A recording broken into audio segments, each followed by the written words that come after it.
Recently, I've seen a lot of talk about the Legacy faction, probably due to Cody Rhodes' popularity. This was a group led by Randy Orton as he tried to help wrestlers from second generation step out of their famous relative shadows and become something. Ted DiBiase Jr. gets a lot of hate and he's branded as a failure in this faction. Whilst that may be sort of true to some extent, he wasn't actually bad in Legacy, he just didn't go on to do much of anything in wrestling. But in my opinion, there was a member of Legacy that did even less. Whilst it didn't exactly go well for Sim Snooker either, he did at least win a tag title before Legacy, and I'm not even sure if he counts as being in Legacy. Today's Ring of the Hawk competitor certainly was in Legacy, and he won nothing, did nothing, is nothing, which seems impossible considering he's a member of the Royal Samoan Wrestling family. How is that even possible? Let's find out. And of course, if you know a wrestler who could do the JOB to the HAWK, shove their name down in the comments, Jack. Alright, it's Manu, so bad he needs to be dumped out in the loo. Afa Jr. is the son of Afa the Wild Samoan, and bear with me because this next part sounds like I'm making this up. But he joined WWE Developmental in 2006, where he formed a tag team with Sonny, don't look at his ass Siaki. They were the Samoan Fight Club. Siaki did not get called up to the main roster and got so depressed that he deliberately gained loads of weight so that WWE fired him. Afa wasn't fired, however, presumably because he had a famous family, and he got a main roster spot in 2008. He debuted at Unforgiven, attacking CM Punk. He was a mystery stranger.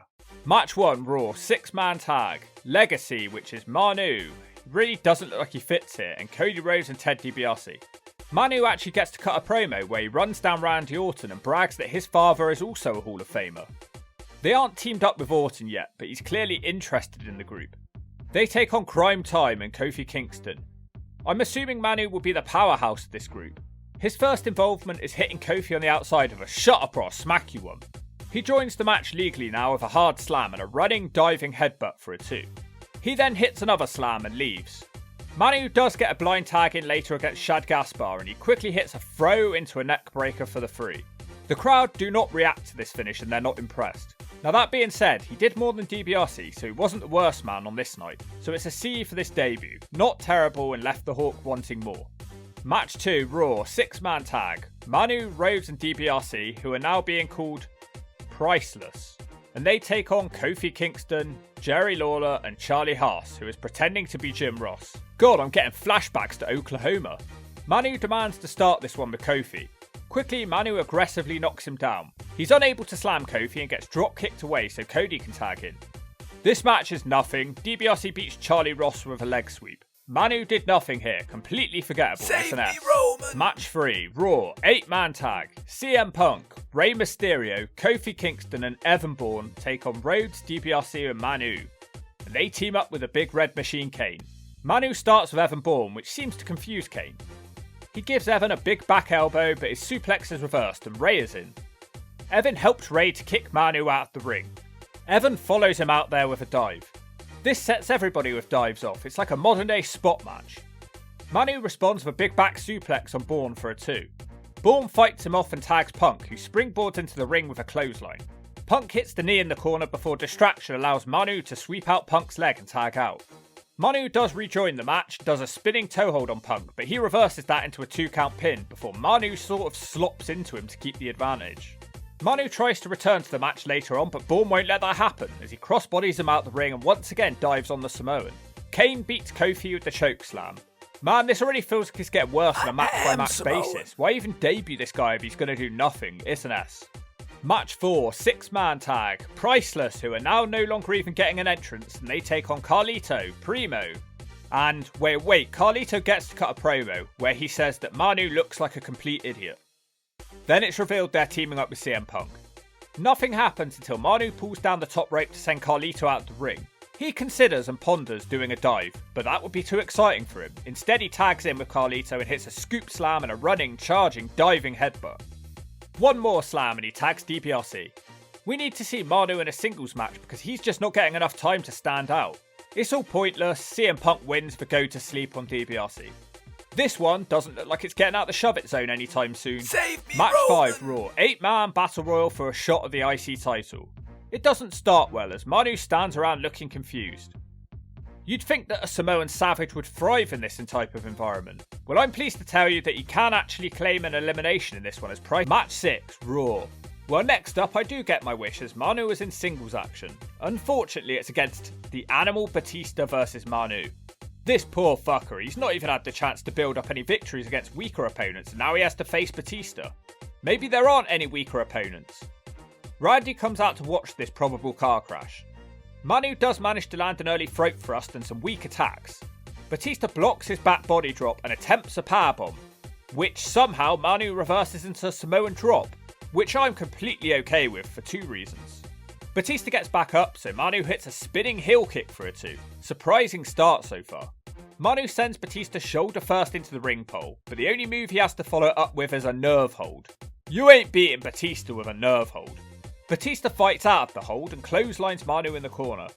Manu is still feeling okay and he responds by squashing Batista in the corner. The headbutt gets Manu another 2. The Samoan tries another attack, but gets a big boot. Batista hits the spinebuster, but once again Manu reverses the powerbomb. Then out of nowhere Batista hits the spear, and on the 3rd attempt he finally managed to hit the Batista bomb for the 3. This was not a straightforward squash match, which surprised me.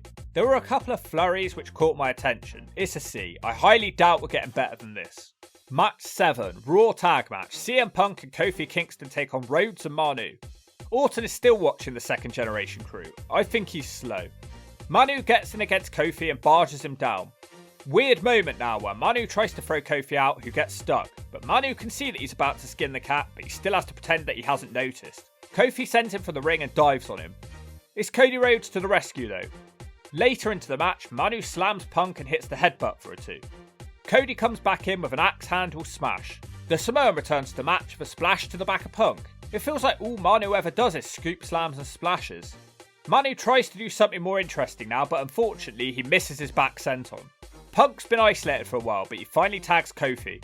That's pretty much game over for our team as Punk bulldogs Manu and Kofi beats Cody with a Trouble in Paradise.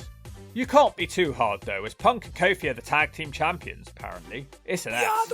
Match 8, Raw, 3-on-2 handicap. The Animal Batista and Triple H take on Randy Orton, Cody Rhodes and Manu. This is the night where Orton says legacy has been born. You know, one of the people in this match really doesn't seem to be like the others. I'll let the Shove It squad figure out who I'm talking about. Batista and the game smack Manu about the ring and then throw him into Rhodes to knock them both out of the ring. We return from an advert break with Manu getting a career highlight headbutt on the game. Despite that, he's just not looking like a threat. What happened to the man that got some close pinfalls on Batista? He can't even hit the Samoan drop on Batista anymore as the Animal fights it off and hits a spinebuster. There is a cool move now though. Batista looks to powerbomb him but notices that Cody's about to dive, so he throws Manu at Cody and that looked really sweet. Randy Orton makes a blind tag as Cody helps him battle off a powerbomb and Orton beats Batista with an RKO. What a winner this Manu is. They couldn't possibly have done it without him. I'm being sarcastic if you can't tell. He was the most useless man in this match. It's a D. Match 9, Raw. 3-on-2 handicap match again. Batista and Wiener take on the Legacy. If you're wondering where DiBiase has been, it's because Orton punt kicked him off TV. So instead it's been Manu. The son of Afa starts with Batista and he's quickly getting battered in the enemy corner. Cena comes into a massively mixed reaction. He slams Manu and hits an elbow drop for just a 1. The apparent muscle of Legacy has to tag out. It feels like an eternity passes before Manu manages to land a clothesline on the Animal. That's all he can manage before Orton rejoins the match. Legacy are unable to prevent a tag to Cena, who powerbombs Manu and hits the 5-knuckle shuffle. Cody has to save Manu from an FU with the Samoan slopping down on top of Cena. That looked painful. He unfortunately constantly looks like the weak link of this team.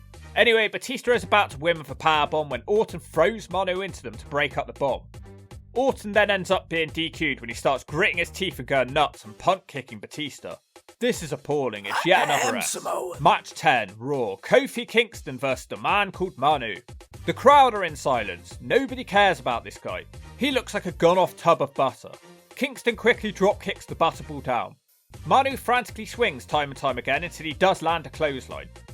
He shunts Kofi into the corner and slams the back of his head into the mat. This audience is already in silence, so Manu appropriately puts a sleeper hold on. He then gives up on that and throws Kofi to the mat and headbutts him, just a 2. Kofi fights off another sleeper attempt with a stunner. He kicks Manu in the corner and also does a diving crossbody. Kofi hits a clothesline and then botches a boom drop as he almost falls over. Manu catches his next dive, but the powerhouse isn't powerful enough to Samoan drop Kofi, who reverses it into a crucifix for the 3.